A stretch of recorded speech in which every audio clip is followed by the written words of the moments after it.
Muy bien, pues os dije que compartiríamos, cuando estuve compartiendo con vosotros el tema de esas formas que tenemos de orar, donde nos ponemos a decretar, a declarar en positivo, a cancelar, a atar, desatar y volver a atar, es decir, esas formas que a veces tenemos de orar, y que decía que no, compartía con vosotros que no tienen ningún fundamento bíblico donde estar apoyadas.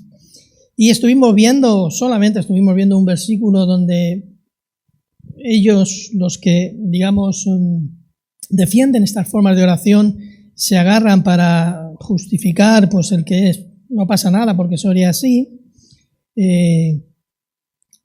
Estuvimos viendo un versículo, pero os di 5 versículos más para que vieseis vosotros en casa, porque no se trata de que os traguéis lo que yo os cuente desde aquí, sino que vosotros lo examinéis a la luz de las Escrituras, que es donde hay que examinarlo, no a la luz de opiniones ni mías, ni de otros que puedan ser famosos evangelistas o famosos profetas o famosos apóstoles, sino que tú examines si la forma en la que tú estás orando está dando gloria y honra a Dios, o te estás tú realmente empoderando en el trono de Dios y quitando el lugar que le corresponde al Señor en tu oración, ¿no? Estuvimos viendo esto en una primera fase, por decirlo de alguna manera, y os dije que íbamos a ver otros versículos que, digamos, sirven de argumento o utilizan de argumento para orar de estas formas y de esta manera. No se trata de entrar en cuestiones y en debates estériles, sino que realmente el Espíritu Santo, porque somos una iglesia pentecostal y creemos en el poder de Dios y en el poder del Espíritu Santo y creemos en los dones y creemos en la manifestación de estos dones, pero también creemos que tiene que estar todo alumbrado a la luz de las Escrituras y que puede haber experiencias personales que yo no voy a poner en duda, pero que son personales, que no podemos convertir en doctrina, que quizás en un momento dado Dios habló a una persona de cierta manera para una cuestión puntual que estaba tratando con esa persona, pero de ahí no podemos hacer una doctrina, si no está en las Escrituras. Yo soy sincero, hermanos, hay oraciones a las que no puedo decir amén. Lo siento, las oigo, las respeto, pero no puedo decir amén porque entiendo que no están glorificando al Señor. Aunque aparentemente pueda tener un velo de mucha espiritualidad, pero yo no veo el trono de Dios en medio de esa oración, veo al hombre entronándose en la propia oración. Hoy vamos a ver esos versículos y los vamos a ver porque decíamos que la Escritura no es, dice Pedro, que no es de interpretación privada, ¿no? O sea, no podemos hacer una interpretación como yo quiera, como a mí se me antoje, sino que tiene que haber unas ciertas criterios, unas ciertas normas para interpretar la palabra. Esto es una asignatura en el seminario que se llama hermenéutica, que hay una hermenéutica general y una hermenéutica especial, dependiendo del tipo de literatura que estemos interpretando o estudiando. No es lo mismo la poesía hebrea que los textos históricos, o no es lo mismo las parábolas que las alegorías, no es lo mismo el cantar de los cantares, que es poesía, con proverbios, que también es poesía, ¿no? Pero y no es lo mismo lo que se conoce como lenguaje figurado, que tiene otras reglas de interpretación. Todo ello en esta asignatura que se da y que yo te invito a que analices, a que estudies de una manera abierta, estudies cómo realmente estas reglas son aplicables a las Escrituras, y tenemos que ver el texto no solamente aislado, sino en su conjunto, tanto de forma en su contexto más cercano, en el propio libro, en el propio capítulo, en los propios versículos que hay en torno al versículo que queremos analizar, en torno al libro, en torno a la historia en la que se está moviendo, en torno a la sociedad de aquel momento, en torno a la cultura de aquel momento, en torno a los destinatarios a los que iba destinado ese mensaje, en torno también al origen de ese mensaje en el autor del libro. Sabemos que toda la escritura es inspirada por Dios, pero Dios utilizó hombres y mujeres para llevar a término la escritura de la palabra.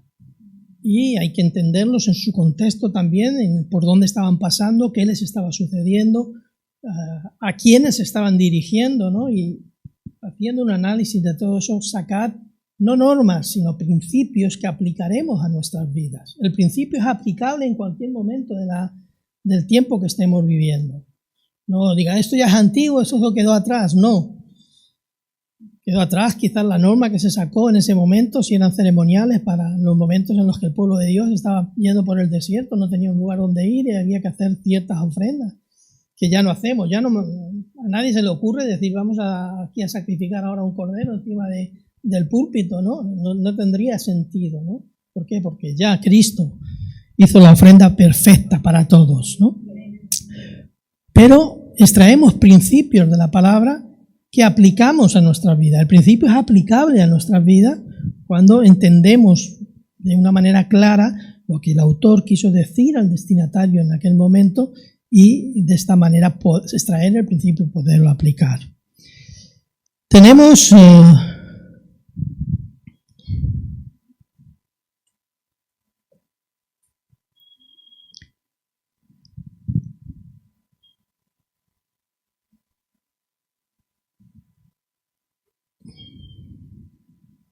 vimos también el ejemplo de oración de Jesús, ¿no? Cuando queremos saber cómo orar, pues los discípulos tampoco sabían, le pasaba lo que a nosotros, que no sabíamos orar y seguimos sin saber orar. Entonces le preguntaron a Jesús, o le dijeron a Jesús, enséñanos a orar, y Jesús les dejó un modelo que conocemos como el Padre Nuestro, que no es para que lo recemos como un mantra que repetimos, sino que nos sirve de modelo, y en ese modelo vemos características que sobre todo se enfocan no tanto en nosotros, sino en Dios, en Jesús, en glorificar y dar gloria y honra a Dios en nuestra oración, ¿no?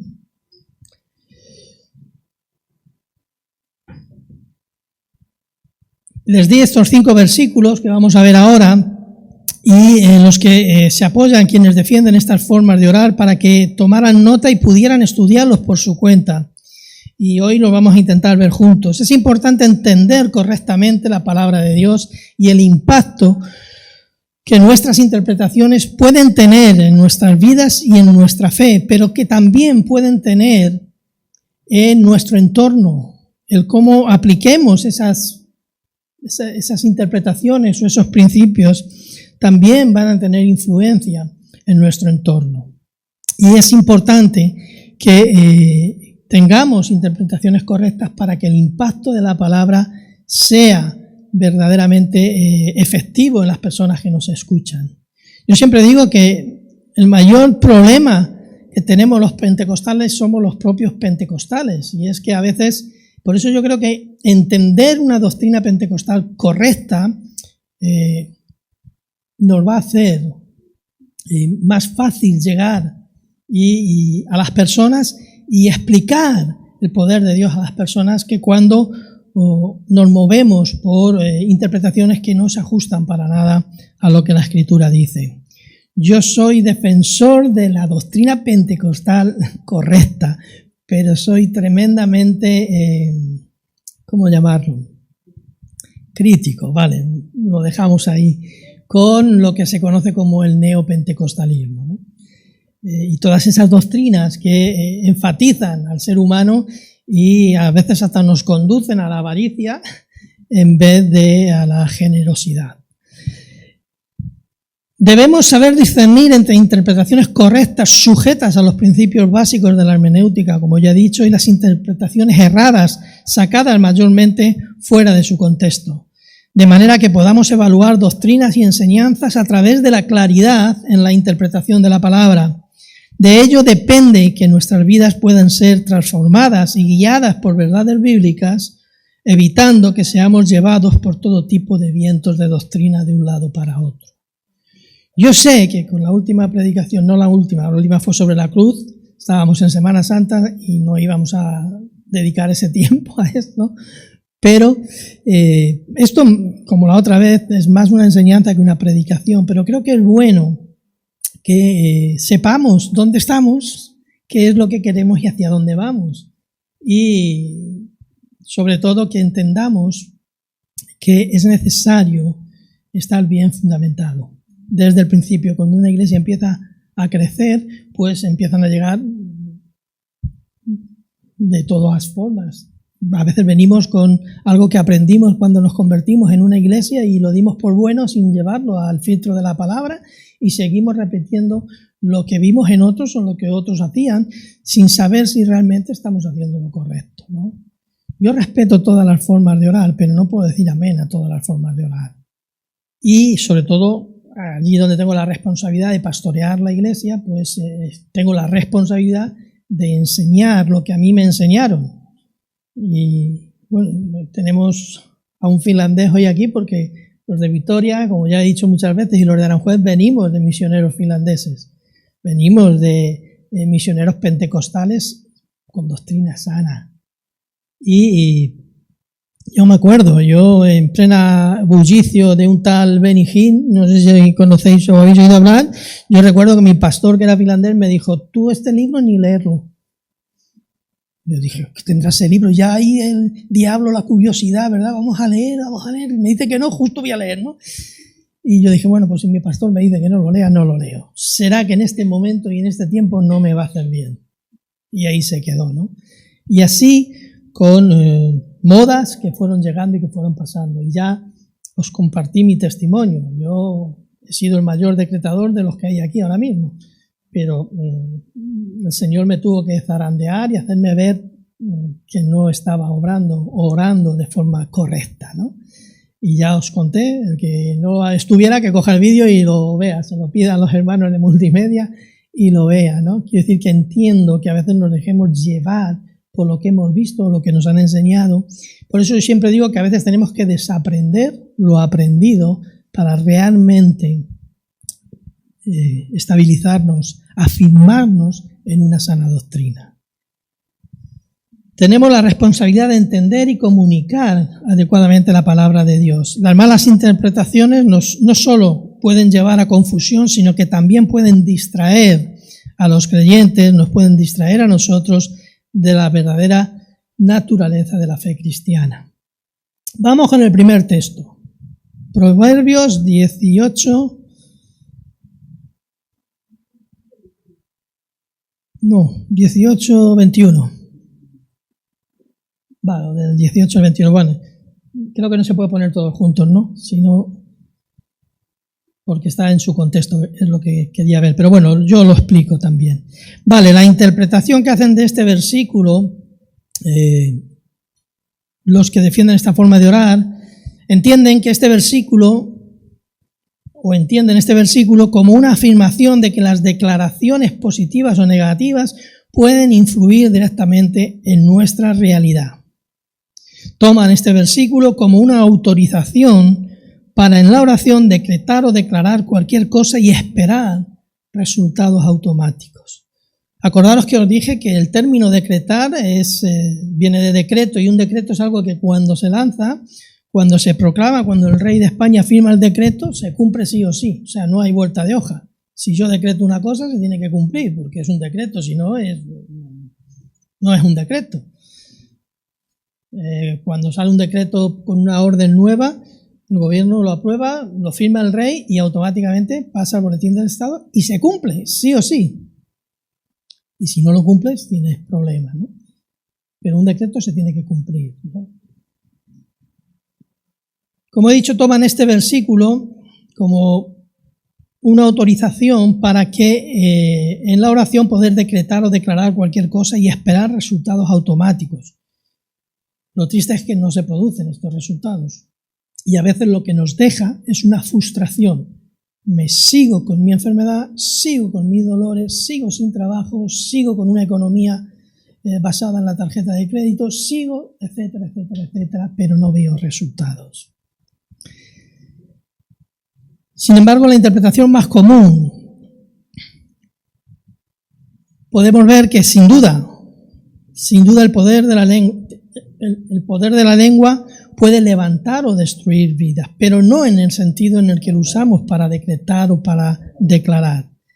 Este versículo enfatiza la responsabilidad de nuestras palabras, tanto para bien como para mal.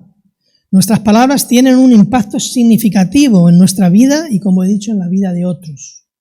Cómo yo hablo a mi mujer, cómo tu esposo te habla, o cómo tu esposa contesta, o cómo alzo la voz, o cómo utilizo palabras malsonantes, sin duda que tienen un efecto en el que tiene alrededor. Seguro que a tu vecino le depende cómo tú hables y depende de lo que se escuche por los tabiques de Pladur, va a decir, este cristianito no me va a llevar a mí al huerto.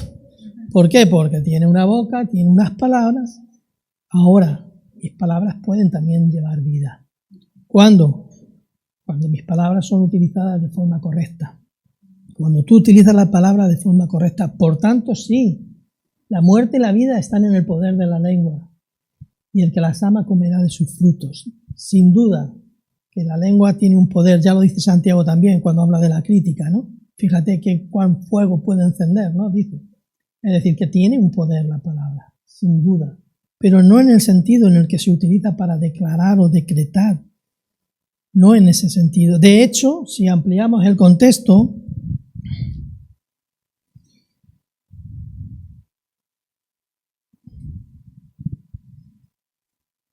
fijaros que dice, voy a leer desde el 19, dice, el hermano ofendido es más tenaz que una ciudad fuerte, y las contiendas de los hermanos son como cerrojos de alcázar. Del fruto de la boca del hombre se llenará su vientre, se saciará del producto de sus labios. Versículo 20. Este es el contexto anterior a este versículo. La muerte y la vida están en el poder de la lengua.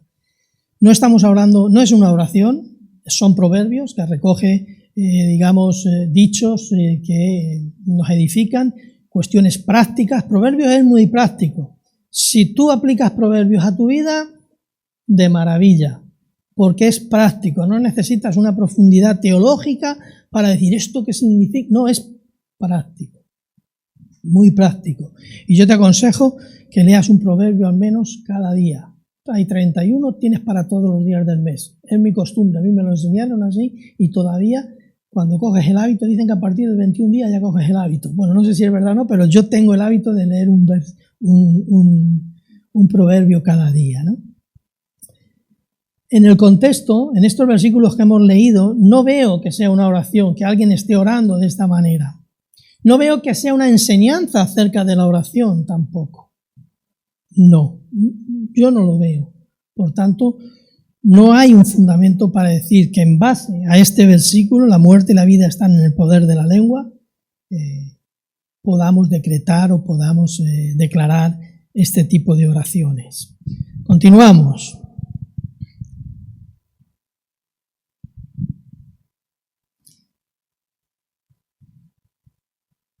Nos insta, por tanto, este versículo a aplicar este principio en nuestro día a día y a usar nuestras palabras para edificar, para restaurar y hacer bien con ellas a nuestro entorno. Notamos en su contexto, como he dicho, que no forma parte ni de una oración ni de una enseñanza de oración. Vamos al siguiente texto, Job 22-28. No sé por qué cogieron este texto, porque en el libro que está con estas doctrinas no tiene nada que ver, pero bueno, Job 22-28. ¿Lo leemos? Determinarás a sí mismo una cosa y te será firme, y sobre tus caminos resplandecerá luz. Ese es el versículo 28, dentro del contexto de Job. Y alguien puede decir, bueno, podría parecer que encaja, ¿verdad?, en eso de declarar, determinar lo que determines, determinarás a sí mismo una cosa y te será firme. Parece que dice, bueno, eso encaja en esto de decretar. Estamos hablando de firmeza, de manifestación firme, de convicción firme de lo que estás pidiendo. Se toma este versículo como una promesa de que los creyentes, al declarar con fe, pueden ver cumplidos sus deseos y metas. Sin embargo, la interpretación más común, este pasaje se interpreta como una parte de un contexto mucho más amplio, donde el amigo de Job, Elifaz, temita, versículo 22:1, justo cuando se inicia este capítulo, ¿verdad? Dice que Elifaz temita le dijo, o sea que estas palabras no son dichas por Dios a Job, sino por su amigo, que además le está diciendo que todos los males que le pasan son como consecuencia de su pecado y de su maldad, cuando sabemos desde el inicio del libro de Job que no es así. Qué bueno que tenemos el inicio de Job para saber que las consecuencias o digamos los problemas por los que estaba pasando Job no tenían que ver con nada de su pecado ni con nada de sus maldades. Sin embargo, los amigos que fueron a ayudarle y a consolarle, pues casi mejor tener otro tipo de amigos que ese tipo de amigos que te vengan con ese ánimo, ¿no? Pero justo al empezar este capítulo nos dice quién es el que habla, Elifaz. No es Dios el que está diciendo estas palabras a Job, es Elifaz. Por tanto, no son palabras de Dios. Ya, pero toda la Biblia es palabra de Dios. Claro, toda la Biblia es palabra de Dios, pero no todo lo que viene en la Biblia lo habla Dios. Lo habla Dios, lo hablan los profetas, lo habla hasta Judas, lo habla, en fin, hasta el diablo. Viene hablando, ¿verdad? A Eva, a Jesús en las tentaciones en el desierto, ¿verdad? Bueno, pues aquí es Elifaz. No atribuyamos estas palabras. Volvemos atrás a Job 22, 28. No asignemos estas palabras a Dios, sino al amigo de Job, que le estaba culpando de que todos sus males eran consecuencia de sus maldades y de sus pecados.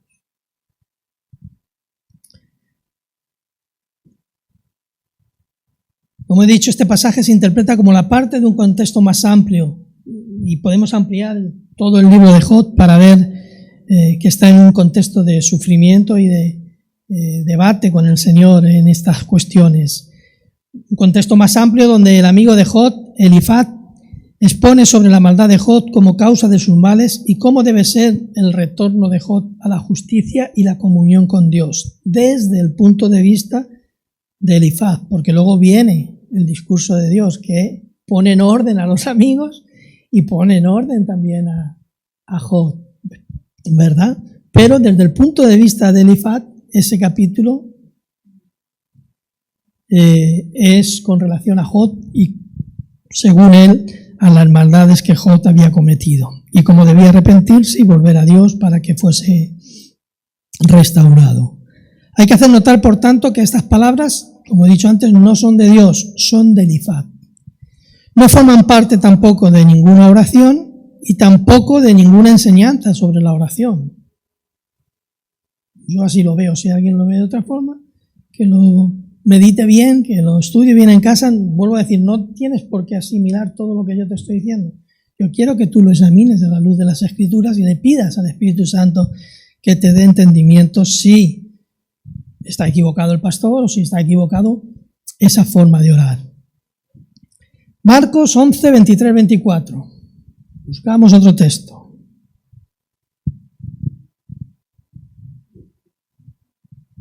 Aquí estamos. Este es el que más les gusta. Eso de mover montañas nos gusta a todos mucho, ¿no? Pero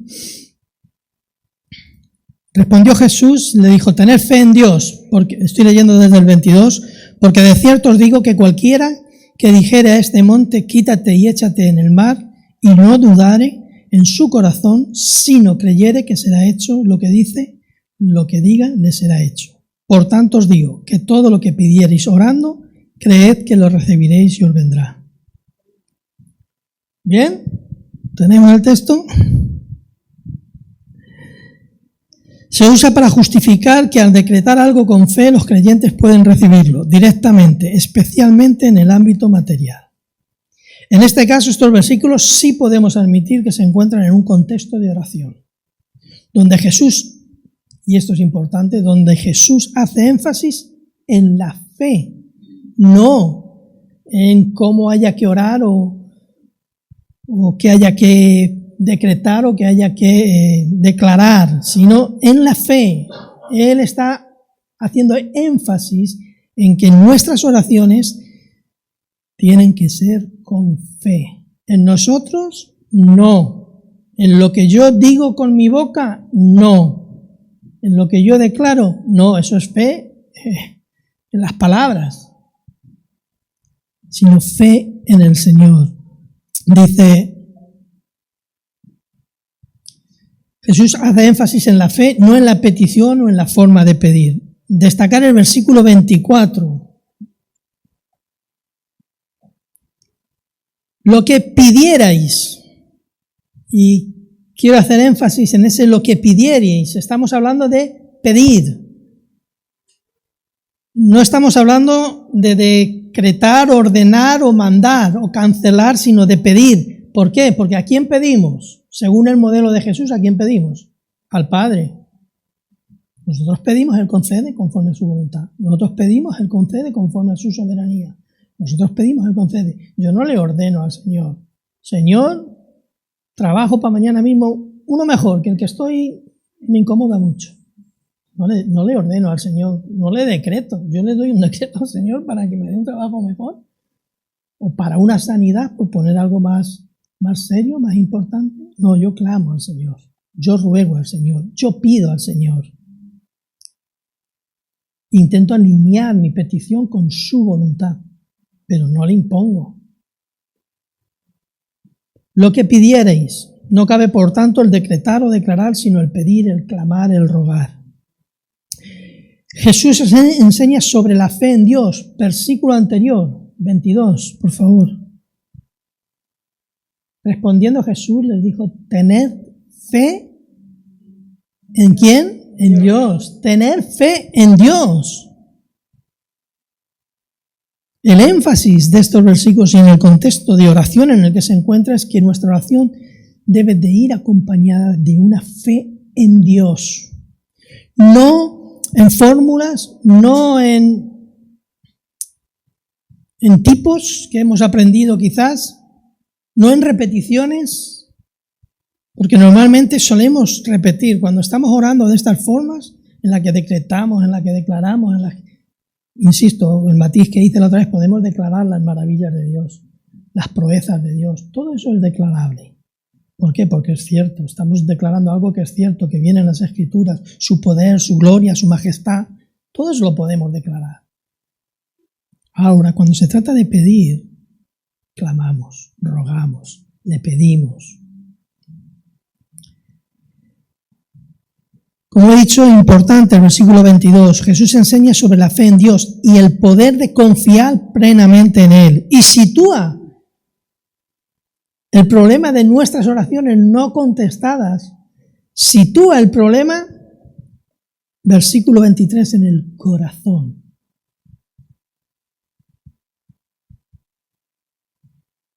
Y no dudare en su corazón, y no dudare en su corazón. El mayor problema de nuestras oraciones está en el corazón. A veces porque no es un corazón limpio. Bienaventurados los de limpio corazón, porque ellos verán a Dios. ¿Quieres ver a Dios? Ten limpio el corazón. Y le vas a estar viendo continuamente en tu vida. Pero normalmente cuando no estamos bien, no le vemos por ninguna parte. Solamente encontramos quejas, solamente encontramos desánimo. Pero cuando estamos bien, aunque estemos pasando por situaciones complicadísimas, vemos a Dios incluso en el sufrimiento, incluso en las necesidades que tenemos, incluso por la situación por la que estamos pasando, somos capaces de ver a Dios. ¿Por qué? Porque nuestro corazón está limpio. Pero sitúa el problema de nuestras oraciones no contestadas en el corazón. Verdaderamente es ahí donde debe estar nuestra fe depositada en el Señor y no en nuestra boca. No en lo que yo declaro, no en lo que yo decreto, sino en el corazón. Y no en la lengua, no tanto en las palabras a utilizar. Seguimos allá al penúltimo versículo, Romanos 4:17.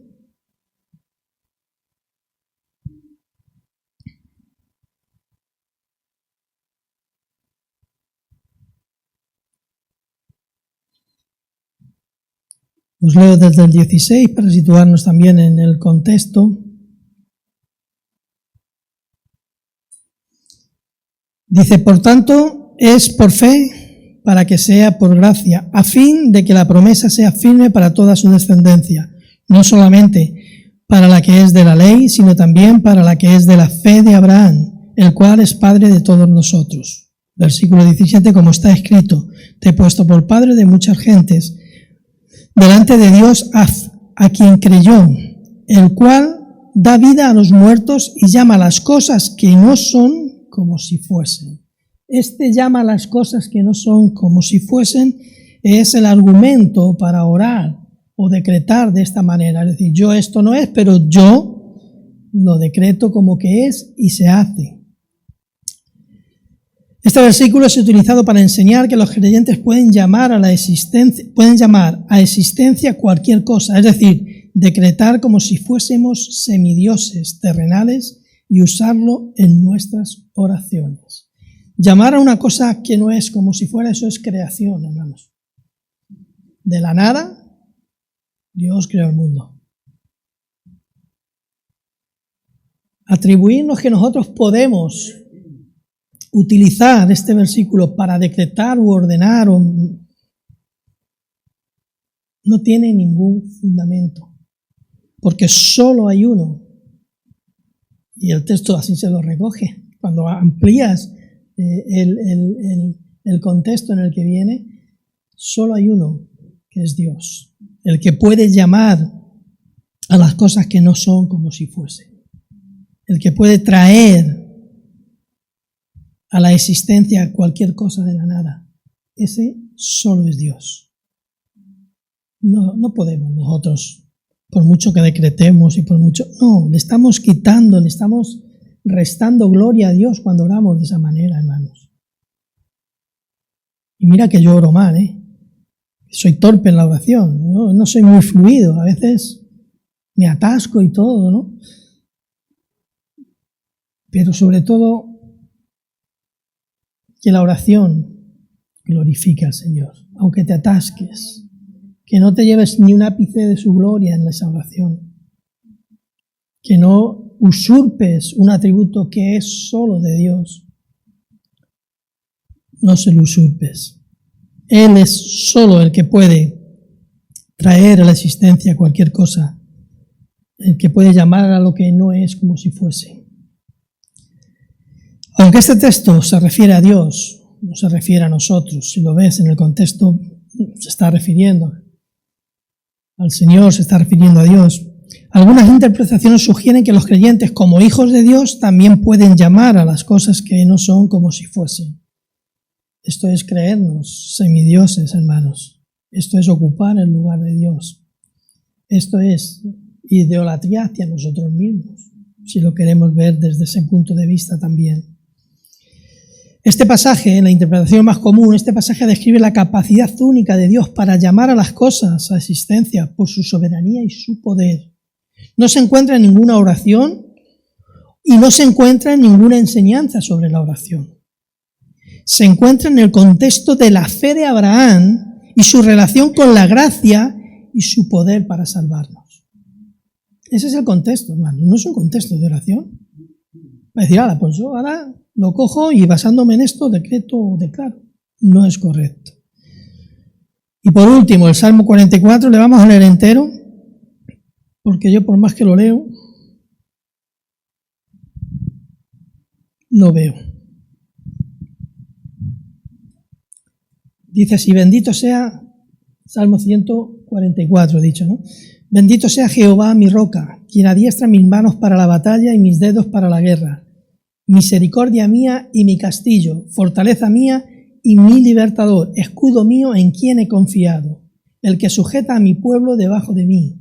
Oh Jehová, ¿qué es el hombre para que en él pienses? ¿O el hijo de hombre para que lo estimes? El hombre es semejante a la vanidad, sus días son como la sombra que pasa. Oh Jehová, inclina tus cielos y desciende, toca los montes y humeen. Despide relámpagos y disípalos. Envía tus saetas y túrbalos. Envía tu mano desde lo alto. Redímeme y sácame de las muchas aguas, de la mano de los hombres extraños. Yo hasta aquí solo veo una dependencia del Señor y un clamor al Señor. No veo ningún decreto por ningún lado. Pero sigo. Envía tu mano desde lo alto, redímeme y sácame de las muchas aguas, de la mano de los hombres extraños, cuya boca habla vanidad.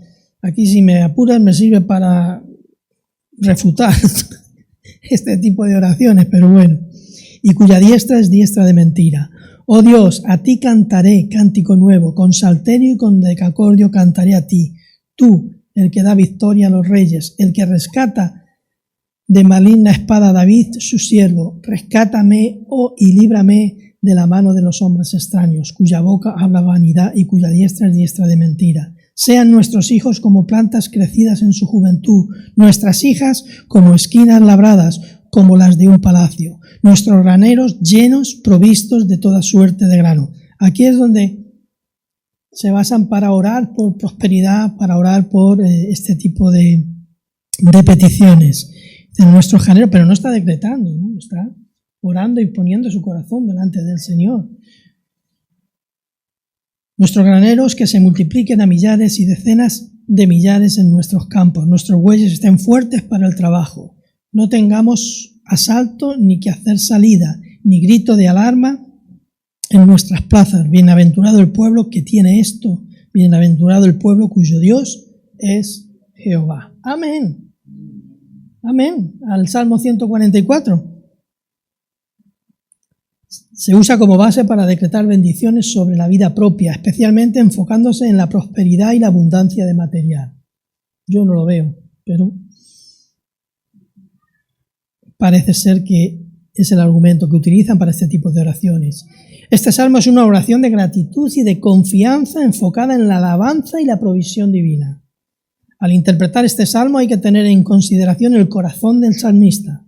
Su enfoque está en reconocer que la verdadera bendición viene del poder de Dios y no de él. En Cristo está el cumplimiento de todas estas promesas de este salmo en cuanto a la provisión, en cuanto a todo nuestro bienestar, en cuanto a nuestra salud, en cuanto a nuestros enemigos, en cuanto a aquello que se levanta contra nosotros, está en la confianza en Dios, en la confianza en Cristo. Está el cumplimiento de todas estas promesas. Él es nuestra fortaleza y Él es nuestro escudo.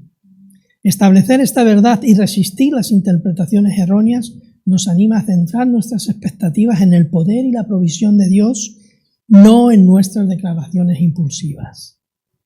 Debemos crecer, debemos madurar, hermanos. Por eso me entristece, porque ya os he compartido esto al principio cuando llegamos, mi esposa y yo, a pastorear la iglesia, ¿no? Lo dijimos, posiblemente os sorprendan algunas de nuestras enseñanzas, ¿no? Pero me entristece porque este tipo de enseñanzas a veces provocan divisiones y situaciones tristes en las iglesias, en vez de unir. Cuando algo no une, cuando algo no cohesiona, cuando algo no nos hace crecer, no nos hace mejores, tenemos que ponerlo en cuarentena. Es decir, vamos a examinar bien esta forma de orar, vamos a examinar bien esta enseñanza, vamos a ver qué pasa, ¿no? Y me entristeció el que algunos estéis todavía dudando sobre este tipo de oraciones. Cada uno ore como quiera en su casa, ¿no? Pero mi deber es enseñar lo que creo que es correcto a la forma de orar, porque os va a ser de bendición, os va a servir de crecimiento. No os vais a mover, ahora dicen esto, ahora dicen aquello. Ahora están muy de moda las profecías de los últimos tiempos. Entonces, tenemos el libro de los libros, tenemos la profecía perfecta, que es la palabra del Señor. No nos llenemos la cabeza con vídeos de YouTube en el que uno te explica una cosa, en el que otro te explica otra, en el que luego el otro le dice a este que... La palabra, hermanos.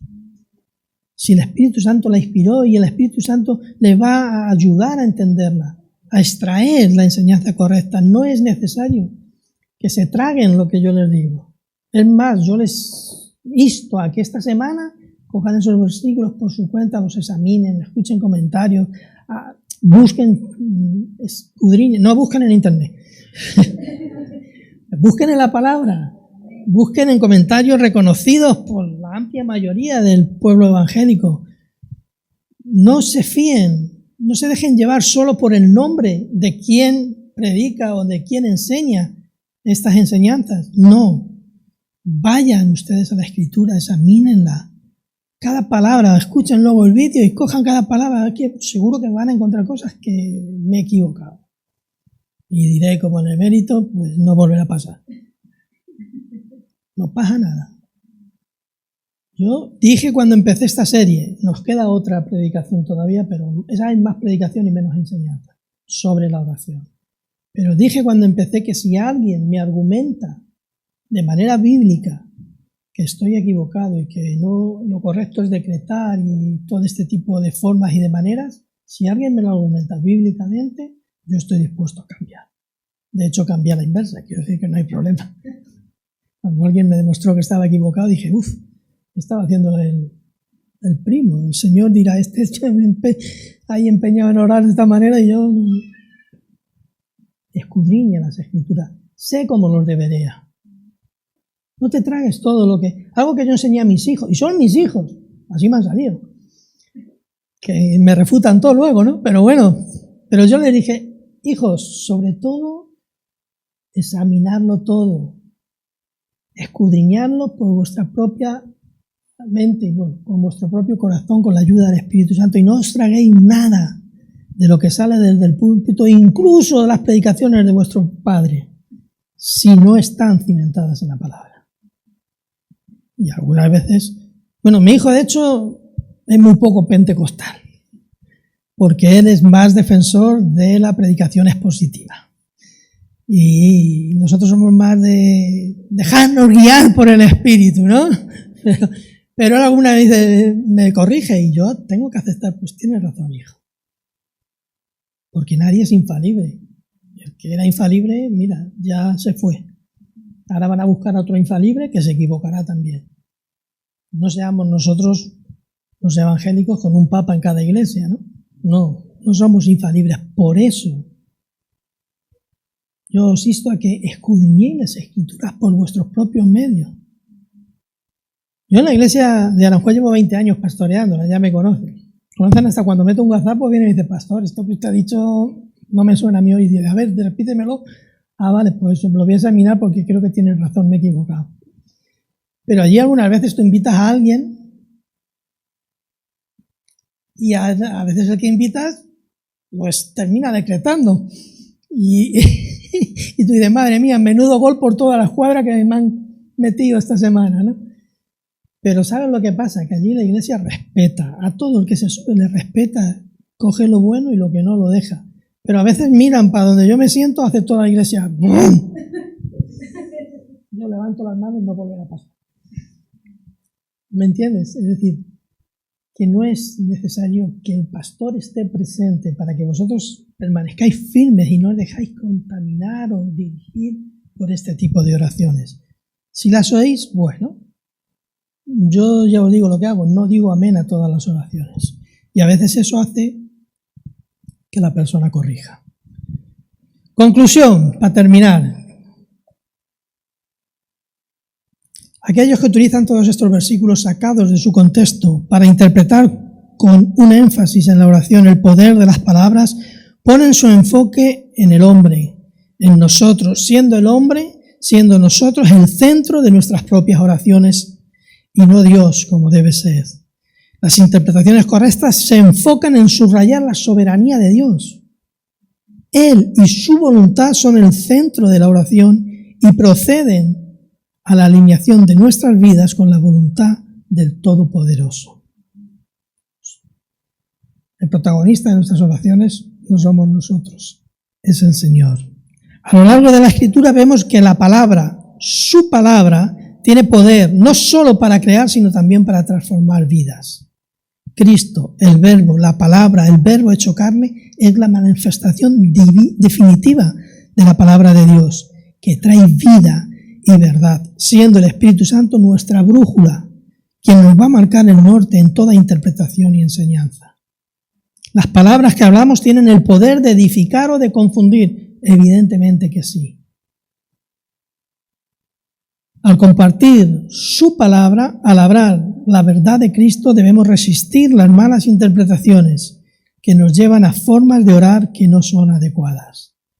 Hermanos, examinemos. Cada uno nos examinemos por nuestra propia cuenta, todo lo que hoy estamos recibiendo y pidámosle al Espíritu Santo que nos conduzca a toda la verdad. Él lo hará. Somos pentecostales, creemos que Él está con nosotros, que Él está en nosotros, ¿verdad? Confiemos en Él. Amén. Padre, quiero orar en esta tarde, en esta mañana, Señor, acerca de que nos enseñes a orar. Seguimos teniendo esa necesidad de que nos enseñes a orar, Padre. De una manera que te honre, de una manera que te glorifique, de una manera en la que tú seas el centro de nuestras vidas, el centro de nuestro corazón, Señor, el centro de todo aquello que decimos, hacemos y proclamamos, Padre. Que seas tú el centro. Que no sea nuestra propia opinión, nuestra propia interpretación, Señor, sino que tu Espíritu Santo realmente redarguya en nuestro corazón. Y perdónanos, Padre, si no oramos como a ti te agrada, si no te estamos dando la gloria y la honra en nuestras oraciones. Queremos hacerlo, Señor. Que tu Espíritu Santo, que intercede por nosotros, nos ayude también a orar como conviene. Te pedimos, oh Dios, que tengas paciencia también con nosotros, Señor. Que ponemos nuestras necesidades delante de ti, Señor. Sabemos que en tu voluntad, Señor, se cumplen, Padre. Por eso queremos alinear nuestro corazón con tu corazón, Señor. Y quiero orar, no quiero terminar esta oración sin orar, Señor, por la mamá de nuestra hermana Nicoleta, Señor, en Rumanía. Tú sabes su situación, sabes que está muy enferma, Señor, que no mejora, Señor, pero confiamos en que tu determinación es lo más correcto para nosotros, Señor. Lo entendamos o no, tu voluntad, tu soberanía, Señor, está por encima de todos nosotros, Señor.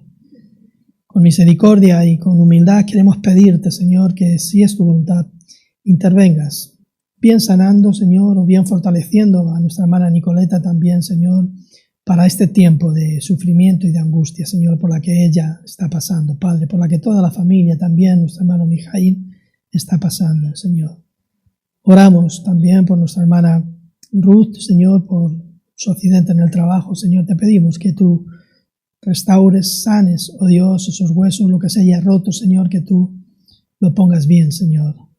Pon tu mano sanadora, Señor, sobre su cuerpo enfermo, Señor, y derrama de tu sanidad divina sobre ella, Padre. Da sabiduría a los médicos también, Señor, en la rehabilitación y en la restauración, Señor, de toda rotura, Padre.